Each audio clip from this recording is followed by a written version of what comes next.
Muhammed Dişekevich, siz hazır 3. жолу отчет тапшырып атасыз да. 2 жылдын ичинде. Келгенинизде мурунку жылга тапшырган 3. жолу отчет тапшырып атасыз. Отчетуңузду колдоп эле келатабыз. Эми азыр деле колдобойбуз деген андай деле эме жок. Колдоп эле келебиз бүгүнкү күнгө чейин. Siz 2 жылдан ашык иштедиңиz да, премьер-министр болуп.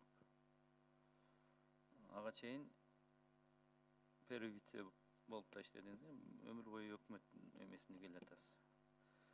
Сиздин адистигиңизде башка да бир шек жок. Бирок келгениңизде, командаңыз менен келгениңизде 2 айдын ичинде чоң өзгөрүү менен программалар менен бир чоң реформаларды жасайбыз деп келгениңиз. Бирок мына 2 жылдан ашты, бирок алып келген жок. Эмне себеп болду да? Бир өзгөртүү жасалбады да, ошол сиз айткан сөздөрүңүз. Мен башка жактан алам, өзүңүздүн сөзүңүздү эле айтып атам. Рахмат. Ошондой Программаны да сунуштабадыңыз, бир жигердүү реформаны да көрбөдүк, бир тескерисинче госпредприятияларды көбөйтүп, жумуш ордун өкмөттүн бюджеттин эсебинен түздүңүз да. Туура, ал ошондой сөздү айтканбыз, бирок ичине кирип өкмөттүн азыркы иштеп аткан структурасынын акыбалын, анын эффективдүүлүгүн көрүп, анализдерди жасап, бюджеттин өзүнүн акыбалын анализ кылып, ушулардын баарын көргөндөн кийин ойлодук, азыркы структура менен иштеп турган оң болот деп. Ошондон болду. Анан эми Алтынбек Турдубаевич, мындай экен, эми чоң өзгөрүүлөргө алып барыш үчүн өзүбүз бюджетти азыр көрүп атасыз да, бүт баары тең социалдык маанидеги бюджет өзү. Мына азыр деле 160 миллиард сомдун 110 миллиону айлык пенсия эмелер. Анан чоң өзгөрүүлөргө барыш үчүн биз каражат жолун табуу боюнча ушул багытка кетип баратабыз азыр. Бул фискалдаштыруу маселеси менен, көмүскөдө контрабанда менен, анан көмүскө менен күрөшүп. Анан биз азыр мына мен кыскарткан жагында эсептеп көрдүм. 1 миллиард сом тапса болот экен, мисалы үчүн. Аппаратты кыскартат. Бирок анын социалдык маселеси кайра чыгат. Мисалы үчүн 30 000 кишини кыскарттык, 30 000 кишини кайра алар өмүрүн берген, ушул мамлекеттик кызматка деп тажрыйбасын берди, окуусун баарын өткөрдүк. Ал кайра чыгып жумушсуз болот. Же пенсиясына кыйратып чыга албайт. Мына ушулардын баарын эсептеп көрсөк, жөн эле аппаратты кыскартып эле реформа болбойт. Экономиканын өзүнүн структурасын өзгөртүшүбүз керек да, баардык. Ким тоскоол болуп атат? Ошо структура өзгөрткөнгө Убакыт азыр мына 20-жыл ошого келебиз дедик эле, азыр мына 3 жылда өзгөртпөгөн, эми азыр мына сапарыбыз карып атат, сиз дагы кетесиз, мына 3-4 айдан биз 2 айдан кетебиз. Аман-эсен болсок кайра келесиз. 3 жыл бериш керекпиз сизге. Ким берет сизге? Андай мүмкүнчүлүк жок уже, бүттү. Жок, кайра келесиздер да, анан кийин түптөгөн өкмөт анан кийин чогуу кыласыздар да. Мухаммед Дишекевич, эгемендүүлүк алгандан бери эң көп отурган Апаз Жумагулович. Андан кийин Танаев, 3-чү сиз. 10 жылдан бери сизче көп эч ким 1 жылдын тегерегинде кетишти бардыгы. Сизге берген мүмкүнчүлүктү эч ким берген жок. Сиздин колдогондой президенттер эч кимди колдогон эмес. Президенттин бүгүн колдоосу сизге эбегейсиз зор. Бирок сиз аны актай албай атасыз. Парламенттин колдоосу эбегейсиз зор. Элдин чыдап бериши. Мына мен сизге айтып берейин. 10 жылдан келип, мына бүгүнкү чейин 10 жылда 4-5 өкмөт алмашты. Андан көбүрөөк. 9бу? 9 өкмөт. Ар бир коалиция түзгөндө биз фракциялар талашып, устукан бөлгөндөй бөлүнгөн күндөр болгон. Сизге андай мүмкүнчүлүк, андай тоскоолдук болгон жок да. Же ушул жерде лидерлер отурат, бирөөсү кыйнадыбы сизди? Мына мен муну койбосоң мен эртең отчетуңду кабыл албайм, же бюджетиңди кабыл албайм деген бир лидер фракция айттыбы сизге? 2 жылда. Менин оюмча айткан жок. Тескерисинче биздин келаткан ошол мурда сизге чейин отурган балдардын баардыгын жумуштан алдыңыз. Бир бол фракциясынан бир МЧС калды. 5 жумуштан алдыңыз. Макул, алардан ордуна бирөөнү коюп бер деп айткан жок эч ким. Иштей албаштыбы? Маселе жок деп өзүңүзгө айттым. Маселе жок, алмаштырыңыз. Бирок да эффект ишти, жумушту жылдырыңыз деп баардык мүмкүнчүлүк. Президент колдоп атса, парламент колдоп атса, эл чыдап колдоп атса, анан кандай бул не кылышыбыз керек? Не деш керек? Да иш жылбаса, иштеп аткан жоксуз деп айткан жокпуз. Иштеп атасыз, аракет болуп атат. Сиздин бир эле жасаган нерсеңиз өзүңүз жасабай атасыз дагы министрлерге мүмкүнчүлүк бербей атасыз да. Баардыгын путу болуп айланууда. Аларды кандай кыласың, өзүң чеч, жооп бересиң деш керек. Министрлер сизге келип эртең менен чогулушка келишет, түштөн кийин кайрадан бирден кабыл аласыз. Маселеси бир дагы чечилбейт, карап көрөлү дейсиз. Мына министрлериңиз отурат ишемесин. Айлап сизге кире албайт. Круглосуточно, как часы иштеш керек да министр сиз менен ар бир нерсени андай болбой атат да. Эмне тоскоолдук болуп атат? Ким сизге мешайт этет? Айлап кире албайт дегенде мен билбейм каяктан маалымат болуп атат. О, министрлер отурат азыр. Ошол жерде. Айлап кире албаган министр жок го дейм. Бир айда эмес, бир жумада обязательно кирет. Алар алмаштырды, кетти. Бул сөз эми өзү узак сөз өзү, Алтынбек Турсунович.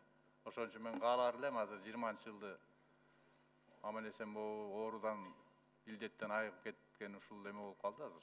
Конечно, биз убакыттан балким уттурдук. Бирок менин оюм боюнча азыркы ошол биз иштеген мен эми 18 жарымында келдик биз. 19-жылдагы азыркы 4,5 өсүү ошо биздин команданын өзүнүн алып келаткан результаты да. Анан жана мен сөзүмдө айтып кеттим, жылдын башындагы көрсөткүчтөр 4,9, 4%. Өсүү январь-февраль айында карасаңыз бир да эме да жок. Ошолордун баары тең 19-та системно иштеп келаткан эме. Эми, конечно, бир элге жага турган, уга турган нерселерди айтып, анан аягы эмне болот, аны кийин эмне болуп кетсе дагы көрөрүз, саясат болот да деп коюп жүрсөк, аны айтып коюп кете берсең ой. Бирок ошонун түбү эмне болот, мен ошону ойлоп атам да. Түбү, айткан сөзүм түбү кийин эмне ийгилик алып келет. Же болбосо кийин уят боломбу деген ой менен. Азыркы эле отурган бул система менен биз жакшынакай экономиканы көтөрсөк болот. Азыркы эле структура менен.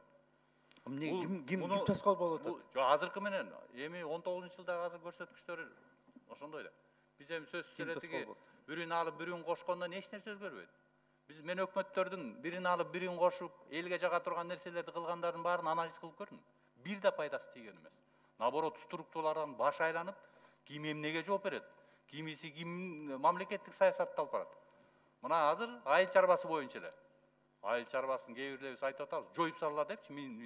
Бизде 67% жердеги мына айыл чарбасы жок үчүн бизде азык-түлүк коопсуздук маселеси чечилбейт атат. Мына ушундай нерселерге биз барбашыбыз керек деген ойдомун да.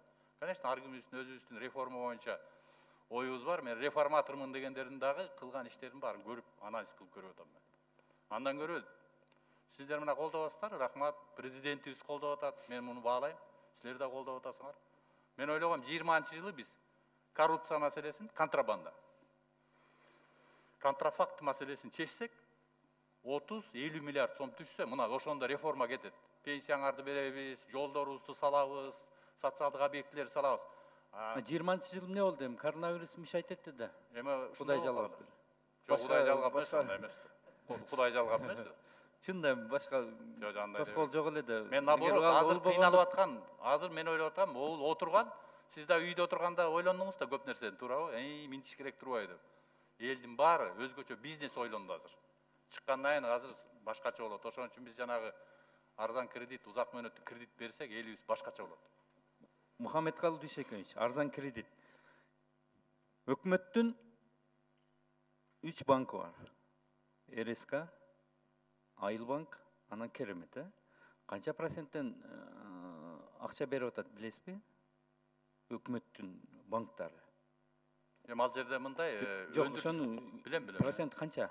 6, 8, 10. 17-20%. Ал эме Алтынбек Турдубаевич, ал жана каражат өзү. Ал Ал башка Өкмөт- каражат. Өкмөт банктарды эмне үчүн ачат? Эмне үчүн ачат? Ал менчик банктар менен конкуренция болуп, пайыздын азайтыш үчүн. Силер коммерческий банктар менен чабышып, сиздер акча кылайлы деп атпайсыздарбы? Сиздердин берген акчаңыздар эч качан бул поддержка болбойт эт. Кайра канун соруп, кайра бизнести отургузуп атат Мухаммедкалый Дүйшөкеевич. Анализ кылыш керек да кичине. Сөзүңүздө эме бар, чындык бар. Ушундай чындык эмес, ушундай да. Жок, чындык бар. Аны себебин айтып берейин азыр. Себеби дегенде Ушулта табыла берет да себеп эми. Жок, мамлекеттик каражат ошол банкка берип, анан процент түзүлгөнгө чейин мамлекеттик каражат бере албай атабыз да. Ал жана банктын өзүнүн активтерин карап көрсөңүз, депозиттен канча келип атат, элден канча жыйнап атат, ал ошол части жанагы 17ге чыгып атат. А так биз бергендер 10%дан ашпайт. Мухаммедкалый Дүйшөкеевич, акчанын себестоимость расходу 2%. Инфляцияны эсептегенде 3-4%. 6-7%тен ашырбай берсеңиздер болот.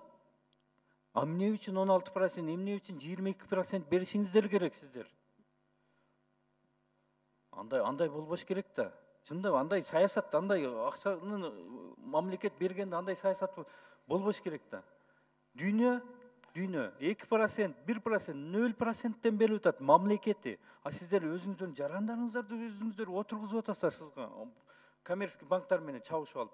Бул дагы жакшы көрүнүш эмес. Тилекке каршы ошого каражат жетпей атат да, ошонун баарын алып келип жана. Бар каражатты да ошо 22%тен берип атпайсыздар. Берген аз. Биз берген жана ФСК боюнча лизингке берген, ипотекага берген, ал каражаттар 10%дан ашпайт. 12% эң максимум жана оборот калган. А так биздикини туура айтып атасыз, мамлекеттик банк ошондой бериш керек. Бирок каражат өзүбүзгө жетпей, жана берип аткан каражат ал биздин каражат эмес. Ал коммерческий банктар кече кредитти биз каникул алып бере албайт экенбиз. А мамлекеттик банк да бербеди го, хотя бы 2 айга каникул, 3 айга. Бербей койдуңар го. Коммерческий банктар кандай десе ошондой деп туруп алдыңыздар. Колдоо болгон жок да, бул колдоо эмес да. Бул анан дагы ушул жерден айтайын. 2 ай элдер жумуш кылбай отурушты дагы жумушка уруксат бердиңиздер. Мухаммедкалый Дүйшөкеевич, уруксат бердиңиздер. Чык мейли таксисине, баягы чач тарашына чыккан күнү патент талап кылды да. 2 ай жумушу жок отурду. Ал машинасы менен 5 литр бензинге акчасы жок. 5 литр бензин куюп, таксовать этип, анан дальше жумушун улап кетейин деген эптеп чыккан кишини патентиң жок, 1200 төлөбөйүн чыкпайсың деген. Бул кандай? Хотя бы 2 ай каникул бербейсиңер, бутуңа туруп алдан кичине тиричилигиңди жылдырып ал да анан кийин патент аласың деп. Мамлекет бул мамлекеттин, бул өлкөнүн подходу мындай болбойт да. Андай болбойт да. Караколдон жазышты мага, личкага жазышат, арызданышат. Бул болгон факт. Сизге башкача далажет этишет, кылган жумуш башкача болот. Мен териштирейин аны. Биз айтканбыз, мурун иштеп жүргөн патенти болсо, ошо менен иштей берсин дегенбиз. Жок, заставить этишти. Аны териштирейин аны. Заставить этишти. Бардыгын поголовно. Териштирейин мен аны. Налоговыйга Кудай берип калды. Бюджет акча толтура албайбыз. Бул кандай подход бул? Жалганды айтат аласыз буларыңыз. Териштириңиз. Мухаммедкалый Дүйшөкеевич, 77 000 жумуш орду түзүлдү деп айттыңыз да. Кайсыл тармакта 77 000 жумуш орду түзүлдү? Кайсыл тармактарда ушул мындай? Эгер ушундай болгон болсо жакшы, бул кызыктуу болуп атат да. Биз статистикада ошондой эле. Себеби дегенде мен да ошол жумушчу орун түзүү боюнча тармакта иштегенбиз да. Жана 14.688 бул туруктуу орунга дедим мен жана айткандай.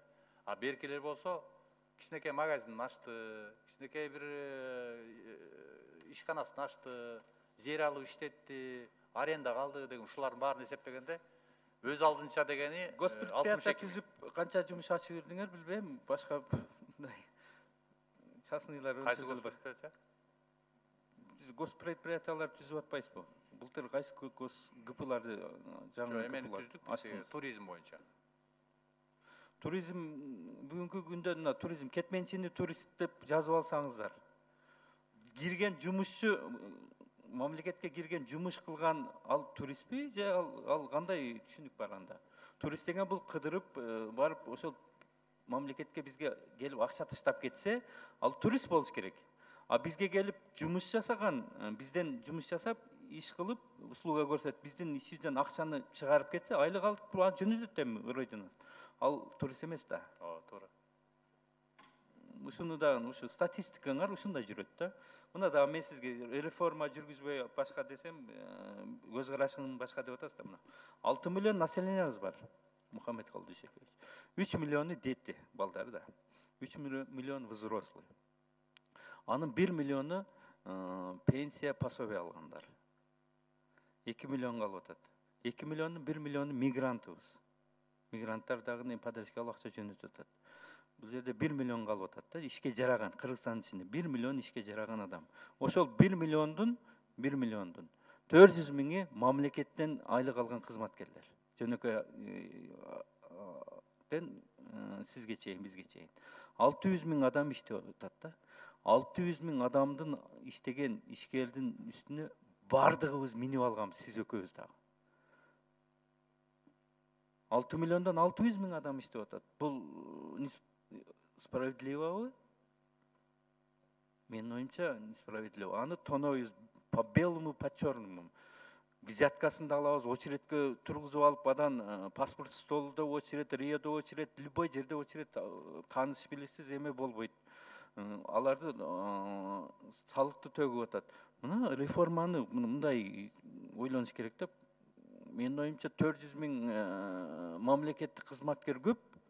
Дублирующий 15 министерство, агентстволоруңуз бүт жакта жанагы госпредприятияларда отурушат 5 киши айлык алып жөн эле совет директоровдор. Алар жумуш орното турган, аларга ал жака жумуштар 30 миңден айлык алат. Эмне кереги бар? Ушундай жактар көп да, Мухаммедкалый Дүйшөкөевич. Аким, губернаторлор боюнча маселе көтөрүлдү. Анын жөн эле госпредприятиялардын 90% дотацияда турат. Эч кандай бир эмеси жок. Бир 2-3 эле госпредприятие пайда бербесе, калганы бүт эмеде турат. Мына 2 миллиард доллар примерно бюджетибиз бар. Анын бардыгы содержание кетип атат да. Развитияга жок. Развитие только грант менен, кредит менен. Мындай анализ кылсаңыз ушундай эле да. Анан дагы эмне реформаны канча жыл күтөбүз? Качан бир бул кыскартуу менен эле болбойт. Туура бир эффективдүү иш, канчалык бюрократия, канчалык мамлекеттик чиновниктердин касаниясы азайганда, ошондо бул коррупция азаят. Цифровизация деп мына 3 жылдан бери айтылат. Эң негизги задачаны койгон цифровизация санариптештирүү президент койду алдыңызга. Дагы деле бүтүрө албай атасыздар. Маселе көп да. Бир канаттанбай атам да мен например билбейм башкалар. Сиздер кандай кылып канаттанып иштеп атасыздар? Эми ал бул эми абдан узак мөөнөткө чейин сүйлөшө турган сөз негизи. Туура жагында айтып атасыз. Мухаммедкалый Дүйшөкөевич, узак мөөнөт эмес, 100 күндө 3 айда Пашиняндын результатын көрүң. Мына сиздин коллегаңыз азыр иштеп атат. 100 күндө результат көрсөт. Анын сиздикиндеги колдоосу жок. Сиздикиндеги колдоосу жок. Каршылар сизге президент ушундай турат. Парламент колдоп атат. Дагы кандай колдоо керек? 100 күндө, сиз 3 жылда сизге аз болуп атат, ал 100 күндө 3 айда жасады. Бүгүнкү күндө миллиардтаган эмесин көмүскөдөн чыгарды.